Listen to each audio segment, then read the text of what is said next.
안녕하세요. 사랑하는 성도님, 영혼의 샘물, 은혜의 자리 오심을 축복합니다. 소망의 주님이 우리와 함께 하십니다. 우리와 함께 하시는 주님을 찬양합니다. 기도합시다. 사랑과 은혜의 주님, 감사합니다.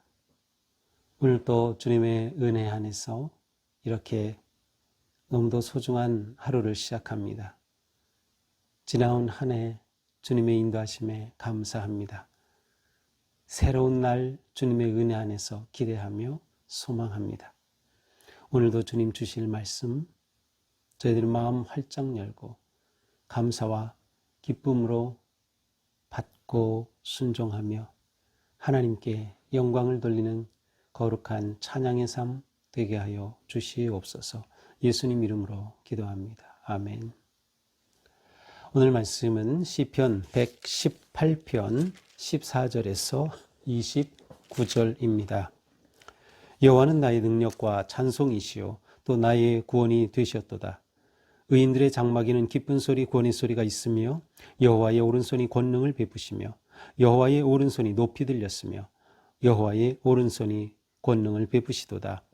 내가 죽지 않고 살아서 여호와께서 하시는 일을 선포하리로다. 여호와께서 나를 심히 경책하셨어도 죽음에는 넘기지 아니하셨도다. 내게 의의 문들을 열지어다. 내가 그리로 들어가서 여호와께로 감사하리로다. 이는 여호와의 문이라. 의인들이 그리로 들어가리로다. 주께서 내게 응답하시고 나의 구원이 되셨으니 내가 주께 감사하리이다. 건축자가 버린 돌이 집 모퉁이의 머릿돌이 되었나니 이는 여호와께서 행하신 것이요 우리 눈에 기이한 바로다. 이 날은 여호와께서 정하신 것이라. 이 날에 우리가 즐거워하고 기뻐하리로다. 여호와여 구하옵나니 이제 구원하소서. 여호와여 우리가 구하옵나니 이제 형통하게 하소서.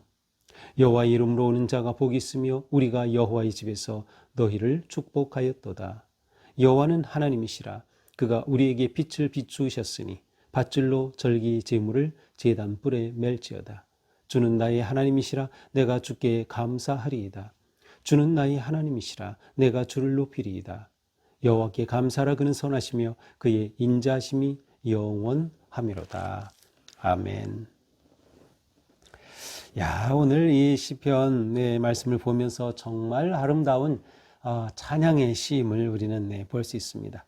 자, 시편 113편에서 118편까지는 이스라엘의 그 6월절의 노래라고도 하고 이집트 노래라고도 하는 하나님의 구원하심, 특별히 이집트에서 구원하셔서 그들을 인도하신 그 하나님의 구속의 은혜와 그 사랑을 찬양하고 감사하는, 그리고 6월절의 그 놀라운 구속의 신비를 감사하는 시라고 보았는데요.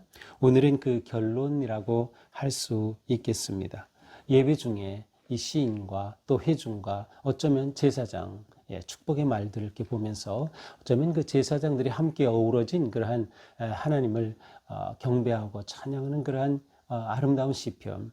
만약에 예배 시간에 이것이 서로 화답하고 서로 부르는 것이라고 하면 이것은 아마도 서로 함께하는 그러한 교창시라고도 할 수 있을 것 같아요. 이제 교창은 한 편이 외치면 또 다른 편이 외치고 서로 이렇게 주고받고 하는 그러한 형태를 말하죠.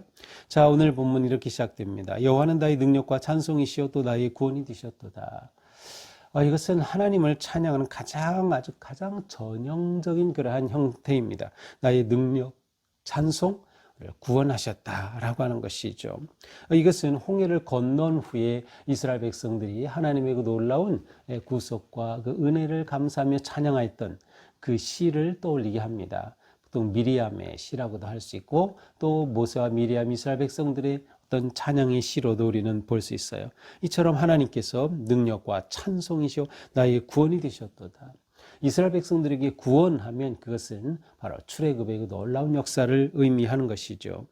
의인들의 장막에는 기쁜 소리 구원의 소리가 있으며, 자, 이렇게 하나님이 구원하셨으니 하나님의 백성들이 거하는 곳에 그 장막에는 기쁜 소리 구원의 소리가 넘쳐난다. 왜? 여호와의 오른손이 권능을 베푸셨기 때문이다. 오른손이라고 하면 그 자체가 하나님의 능력을 상징하는데 오른손이 권능을 베푸셨다. 오른손이 아주 힘차다. 오른손이 힘이 넘친다. 라고 하는 그런 하나님의 능력을 찬양하고 있어요. 여호와의 오른손이 높이 들렸으며 여호와의 오른손이 권능을 베푸시도다. 하나님의 오른손이 높이 들리니 그 권능이 나타나서 그들을 구하시고 인도하시는 놀라운 은혜를 베풀어 주시는 거죠. 내가 죽지 않고 살아서 여호와께서 하시는 일을 선포하리로다. 자, 이것은 일종의 굳은 결심과 헌신이라고 할 수 있어요. 하나님의 은혜와 능력을 경험한 이 시인은 때가 살아있는 동안, 죽지 않고 살아있는 동안, 죽지 않고 살아서 여호와께서 하시는 일을 선포하실 것이다. 하나님이 하시는 일을 널리 선포하고 알리는 거죠. 구원의 이 놀라운 사랑과 은혜와 능력을 선포하고 알리는 거죠. 그렇게 하나님을 높이고 찬양하는 것이죠. 이렇게 이 시인은 하나님의 은혜와 능력을 경험하고 일종의 사명자의 삶을 결단하고 있음을 볼 수 있어요. 이것은 누구나 하나님의 은혜를 입은 하나님의 자녀들에게서 나오는 자연스러운 또 그리고 마땅한 고백이며 헌신입니다. 우리도 하나님의 은혜와 사랑을 입었기에 예수 그리스도의 십자가의 대속의 은혜를 입었기에 우리는 그 은혜를 선포하는 것이에요. 복음을 선포하는 것이에요. 구원의 소식을 알리는 것이죠. 그렇게 하나님의 행하심을 드높이는 삶, 이것이 바로 우리의 삶이에요. 이런 삶 자체는 우리가 꿈꿔야 할 삶, 또한 다윗도 꿈꾸었던 그러한 삶이었습니다. 18절 여호와께서 나를 심히 경책하셨어도 죽음에는 넘기지 아니하셨도다. 과거형으로 되어 있지만 현재형으로 읽을 수도 있는 거예요. 그렇게 읽는다면 여호와께서 나를 심히 경책하시지만 죽음에는 넘기지 않으신다. 이것은 하나님에 대한 신뢰의 고백이죠. 어떤 고백? 비록 내가 지금 위기와 아픔과 고통 가운데 있지만 이것을 하나님의 경책하심으로 받아들여요. 이것을 하나님의 훈련으로 받아들이는 것이죠. 바로 이 속에 하나님의 연단하심이 있다. 하나님은 연단하시기 위한 것이기 때문에 나를 멸망시키기 위한 것이 아니기 때문에 비록 하나님이 나를 경책하신다 하더라도 나는 죽는 것이 아니다. 하나님은 나를 새롭게 하셔서 하나님을 예배하고 찬양하는 그러한 백성으로 삼으시기 원하신다는 거죠. 내게 의의 문들을 열지어다. 내가 그리로 들어가서 여호와께 감사리로다. 자, 이제 이 사람은 성전으로 들어가 하나님을 경배하고 찬양하고자 하는 그런 아름다운 모습을 그리고 있어요. 의의 문들을 열지어다. 또 20절에서는 여호와의 문이라 이렇게 표현이 되어 있는데 이것은 성전으로 들어가는 그 뜰의 문을 보여주는 것이에요. 따라서 이 문으로 들어가 그가 하나님을 찬양하고 하나님께 감사하기를 원하는 것이죠. 성전으로 들어가 감사의 제사를 드리겠다라는 것이에요. 왜? 주께서 내게 응답하시고 내 구원이 되셨기 때문이다. 하나님 나를 응답하시고 나를 구원하셨다. 구원은 치료라는 의미도 있어요. 그래서 우리가 치료되고 회복됐을 때 하나님을 감사하고 하나님께 감사하고 하나님을 경배하고 정말 감격적인 그런 예배자가 되는 것이죠. 내가 주께 감사하리이다. 건축자의 버린 돌이 집 모퉁이 머릿돌이 되었나니 건축자가 버린 돌, 이 돌 쓸모 없겠다 하고 버렸는데, 그 돌을 집에 모퉁이 돌로 삼아서 집을 세운다. 귀한 돌이 된다는 거죠. 아마 이 시인은 자신을 그렇게 표현한 것 같아요. 자기는 정말로 그 견책과 또 아픔 가운데 버린 돌과 같이 여겨졌지만, 그러나 하나님께서 자신을 구원하셔서 모퉁이 돌로 삼아 주신다는 거죠. 자, 예수님께서는 바로 이 구절을 인용하신 적이 있어요. 마가복음 또 마태복음에서 보면 포도원의 비유 가운데 바로 이 구절을 사용하시죠. 인용하셨어요. 그대로. 포도원 농부들의 비유 속에서. 그래서 이 시편 118편이 또 메시아를 나타내는 그런 시로도 이렇게 받아들여지기도 합니다. 자, 건축자의 버린 돌이 그렇게 모퉁이 돌이 되듯 그 놀라운 은혜를 입은 것이죠. 이 모든 일을 누가 하셨어요? 하나님이. 23절 이는 여호와께서 행하신 것이요 우리 눈에 기이한 바로다. 우리가 볼 때는 너무나도 놀랍고 기이하고 신비로운 거예요. 기적이에요. 그러므로 하나님께서 이렇게 응답하시고 함께 하신 그날, 또 예배하며 하나님의 성전의 문으로 들어가는 그날, 여호와의 문으로 의의 문은 열려라. 그리고 그곳으로 들어가 하나님을 예배하는 그 순간, 이 날은 여호와께서 정하신 것이다. 여호와께서 구별하신 것이다. 여호와께서 지으신 것이다. 그러므로 우리는 이 날에 즐거워하고 기뻐하자. 보통 예배 처음 시작할 때 바로 이 말씀으로 예배 부름, 예배로 초청을 하죠. 오늘은 주님이 지으신 날입니다. 그러면 모든 회중이 다 함께 기뻐하고 즐거워하며 주님을 찬양합시다. 이렇게 화답하며 예배가 시작되곤 합니다. 회중의 응답이죠. 외침이죠. 여호와여 구하옵나니 이제 구원하소서. 여호와여 우리가 구하옵나니 이제 형통하게 하소서. 자, 25절의 이 말씀은 기독교 전통에서 종려주일과 연결이 됩니다. 왜 그런가 하면 여호와여 구하옵나니 이제 구원하소서. 이제 구원하소서. 무슨 단어죠? 호시아나, 호산나죠. 호산나. 예수님이 예루살렘에 입성하실 때 호산나라고 외쳤죠. 바로 이 똑같은 구절이에요. 이제 구원하소서, 우리를 구원하소서, 호산나, 호시아나라고 외쳤던 거예요. 바로 그래서 이 구절이 예루살렘에 입성하시는 예수님을 나타내는 그러한 구절과 또 연결이 되기 때문에 바로 118편을 메시아의 시로 보는 그러한 시각이 있는 것이죠. 여호와의 이름으로 오는 자가 복이 있으며 우리가 주의 집에서 너희를 축복하였도다. 이것을 일종의 제사장의 화답으로도 볼 수 있어요. 여호와의 이름으로 오는 자가 복이 있다. 하나님을 예배하기 위해 오는 자들, 성전으로 오는 자들, 하나님께 감사하기 위해 오는 그들에게 복이 있다라고 복을 선포하죠. 우리가 여호와의 집에서 너희를 축복하도다. 이 축복하는 게 누구예요? 제사장의 일이죠. 그래서 아마도 이것은 또 제사장의 화답이 아닌가. 회중들이 이날은 우리가 기뻐하고 즐거워합시다. 여호와께 구함나니 이제 구원하소서. 네, 제사장이 그들을 축복하는 거죠. 우리가 구함나니 이제 형통하게 하소서 하면서 그들의 간구함에 축복하는 그런 내용이죠. 여호와는 여호와는 하나님이시라. 그가 우리에게 빛을 비추셨으니 밧줄로 절기제물을 제단의 뿔에 멜지어다. 자, 여호와께서 우리의 빛이 되신다. 구원이 되신다. 치유자가 되신다. 라는 게 다 같은 의미이죠. 자, 이렇게 우리에게 구원을 비추시니, 빛을 비추어 주시니, 밧줄로 절기제물을 제단뿔에 멜지어다. 자, 밧줄이라고 되어 있지만 제단에 제물을 드리기에 소나 염소 양을 가져올 때 그것을 줄에 매어서 가져오겠죠. 끌어오겠죠.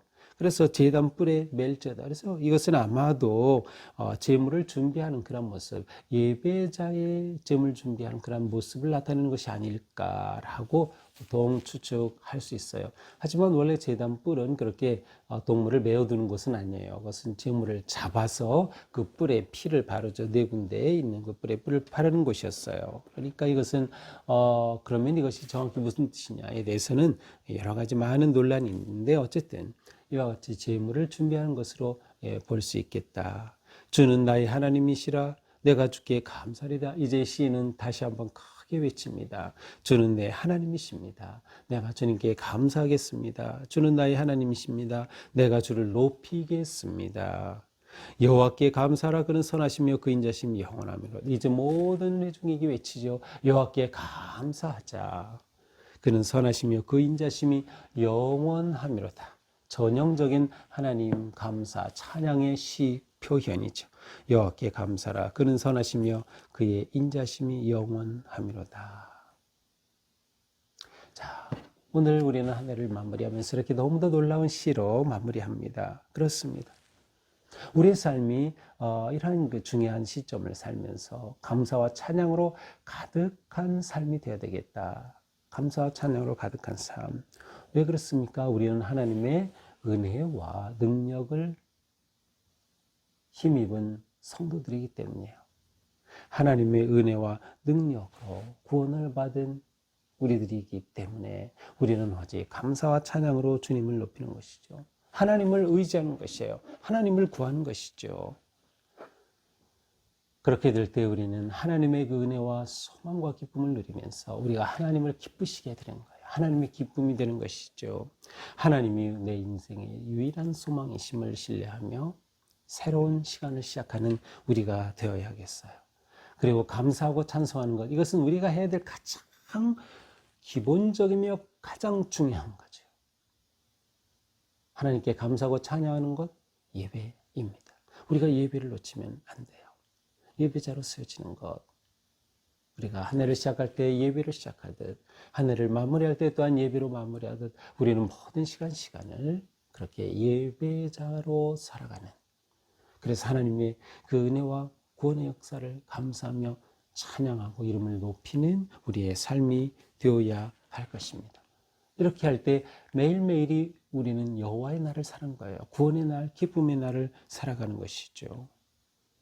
우리 모두 믿음의 눈을 들고 하나님을 찬양하며 거룩한 예배자로 새로운 삶, 새로운 길을 향해 나아가는 복된 성도들이 되기를 축복합니다. 기도합시다. 주님, 오늘도 우리에게 귀한 말씀으로 우리를 일깨워 주시니 감사합니다. 하나님의 그 은혜와 그 사랑은 무엇으로도 견줄 수도 없고 비교할 수도 없는 너무도 놀라운 사랑인데, 그 사랑 앞에 저희들은 오직 주님을 찬양하며 감사하며 예배하는, 그리고 그 놀라운 구원의 소식을 선포하는 복된 자녀들이 되게 하여 주시옵소서.